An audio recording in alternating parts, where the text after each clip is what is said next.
Seleucus I Nicator.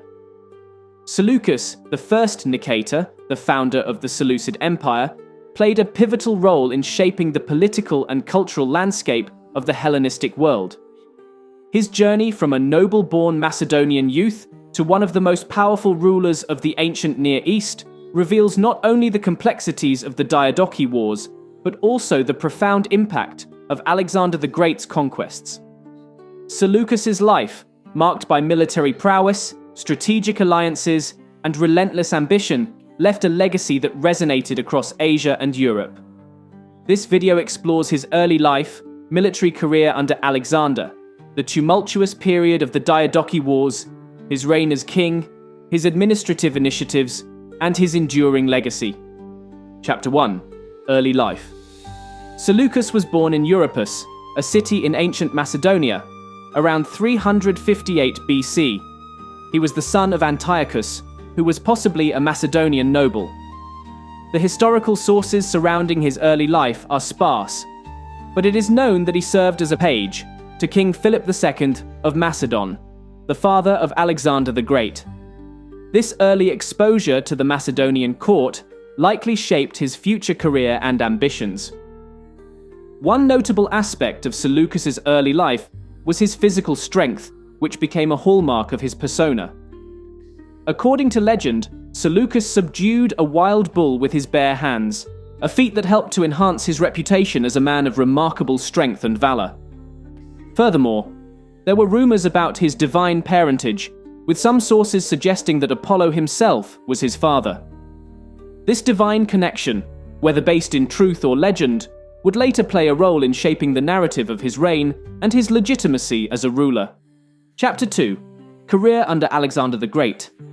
Seleucus's career took a significant turn when he entered the service of Alexander the Great.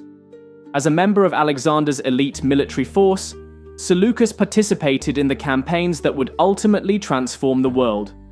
Alexander conquered much of the known world, from Illyria in the west to the Indus in the east. During the Indian campaign, he was appointed to lead the Hypaspistae, or shield-bearers, an elite infantry unit. The Hypaspistae were known for their discipline and their role in protecting the Macedonian phalanx, and Seleucus's leadership of this unit attests to his military acumen and trustworthiness. In 324 BC, after Alexander's conquest of Persia, Seleucus solidified his political alliances by marrying Apama, the daughter of Spitamenes, a prominent Sogdian noble. This marriage took place at Susa, one of the key administrative centers of the Persian Empire. By marrying into the Sogdian nobility, Seleucus secured his influence in the eastern provinces, which would later prove crucial in his rise to power. Chapter 3. The Diadochi Wars. Following Alexander's return to Babylon, the king and his generals participated in several parties in Babylon. After one particularly heavy drinking party, Alexander fell suddenly very ill. Rumors later speculated that one of his generals, Cassander, had poisoned him. Alexander's condition worsened, and in 323 BC, he died. The death of Alexander triggered a series of power struggles among his generals, known as the Wars of the Diadochi. These conflicts, characterized by shifting alliances and intense warfare, ultimately determined the division of Alexander's vast empire. Initially, Seleucus supported Perdiccas, one of Alexander's closest generals, who had assumed the role of regent. However, tensions soon arose between them, particularly after Perdiccas failed to confront Ptolemy, who had seized Alexander's body after becoming the new satrap of Egypt. Seleucus participated in a plot that successfully assassinated Perdiccas. In the aftermath, the various generals and satraps convened, but a falling out left Seleucus at odds with several key figures among the Diadochi. In 321 BC, following the Treaty of Triparadisus, Seleucus was appointed as the satrap of Babylon, one of the richest and most strategically important regions of the former Persian Empire. This appointment marked the beginning of Seleucus's own political ambitions. However, his position was precarious, and in the face of mounting opposition from Antigonus Monophthalmus, one of the most powerful of the Diadochi, Seleucus fled to Egypt. In Egypt, Seleucus aligned himself with Ptolemy Sota, another of Alexander's generals. As an admiral under Ptolemy's command, Seleucus participated in the Egyptian navy's operations, consolidating his power and biding his time.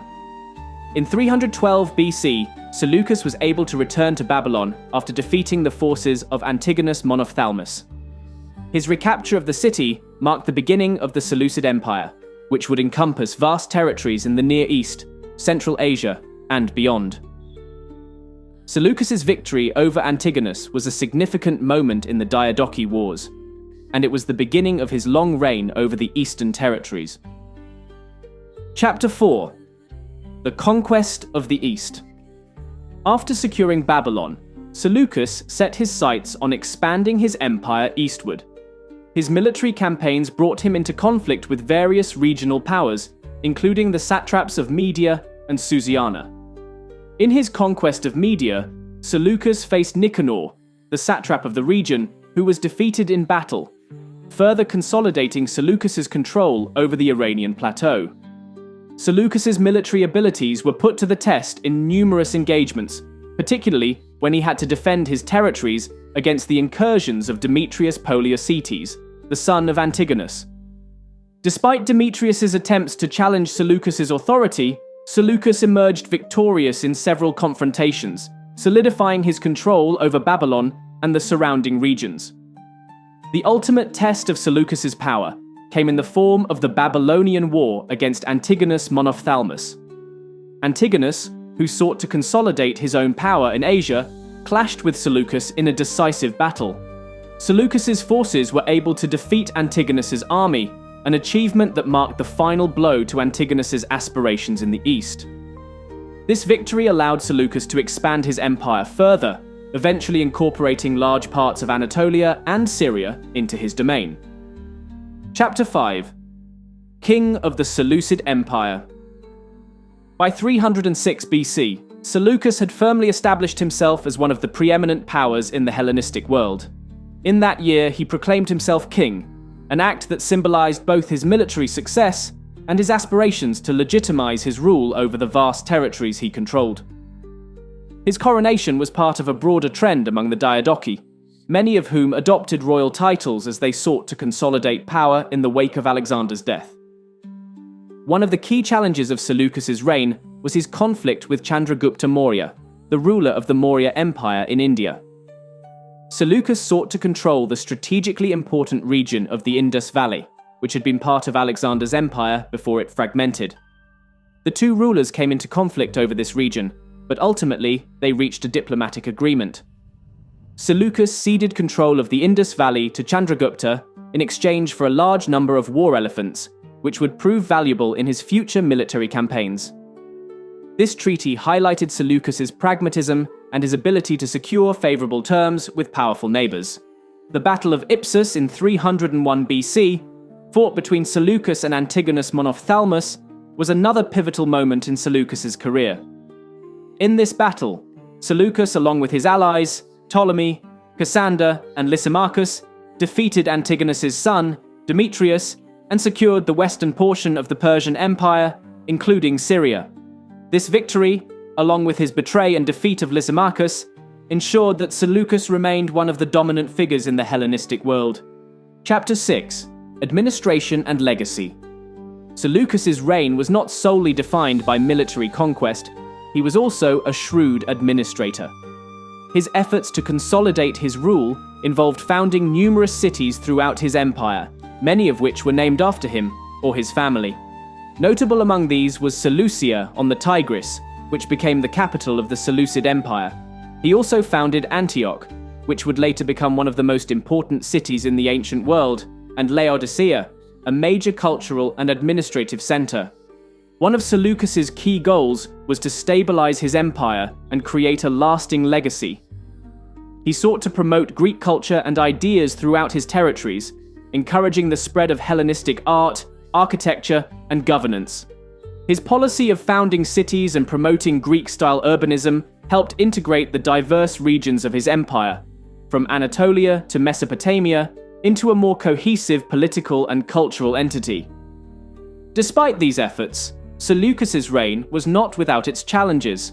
His empire faced constant threats from rival Hellenistic kingdoms, particularly the Ptolemaic dynasty in Egypt and the remnants of Antigonus's faction.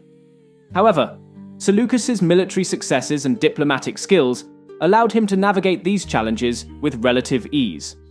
Seleucus's death in 281 BC marked the end of his long and influential reign. He was assassinated while attempting to invade Thrace, with his successors struggling to keep the empire together. Nonetheless, his legacy endured through the Seleucid Empire, which continued to be a major power in the Eastern Mediterranean and the Near East for centuries. Seleucus I Nicator's life and reign exemplify the tumultuous and complex nature of the Hellenistic world. His rise to power, marked by military conquest, strategic alliances, and political acumen, made him one of the most successful and influential rulers of the post-Alexander era.